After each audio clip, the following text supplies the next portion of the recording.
আগেই জানা গিয়েছিল ফাস্ট বোলিং কোচ আন্দ্রে অ্যাডামসের কাজে সন্তুষ্ট নয় বাংলাদেশ ক্রিকেট বোর্ড। গুঞ্জন উঠেছিল মেয়াদ শেষ হওয়ার আগেই এই কিউইকে বিদায় বলে দিতে পারে বিসিবি। অবশেষে সেটাই সত্যি হলো। 2023 সালে অ্যালান ডোনাল্ড দায়িত্ব ছাড়ার পর নাহিদ রানা, মুস্তাফিজ তাসকিনদের পেস বোলিং কোচ হিসেবে অ্যাডামসকে দায়িত্ব দেয় বিসিবি।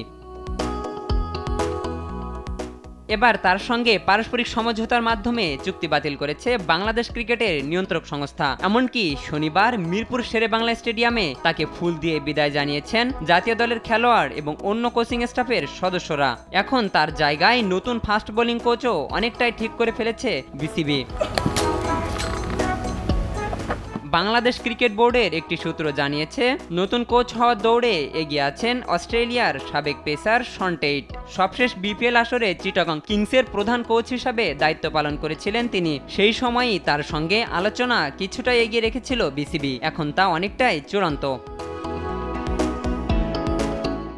আন্তর্জাতিক ক্রিকেট থেকে অবসরের পর একাধিক জাতীয় দল এবং ফ্রাঞ্চাইজির হয়ে বোলিং কোচ হিসাবে কাজ করেছেন শন টেইট। আগেও একাধিকবার তার সঙ্গে বাংলাদেশের আলোচনা হলেও শেষ পর্যন্ত তা আলোর মুখ দেখেনি। এবার সবকিছু ইতিবাচকভাবে এগোনোয় খুব শিগগিরই চূড়ান্ত ঘোষণা আসতে পারে বলে ধারণা করা হচ্ছে।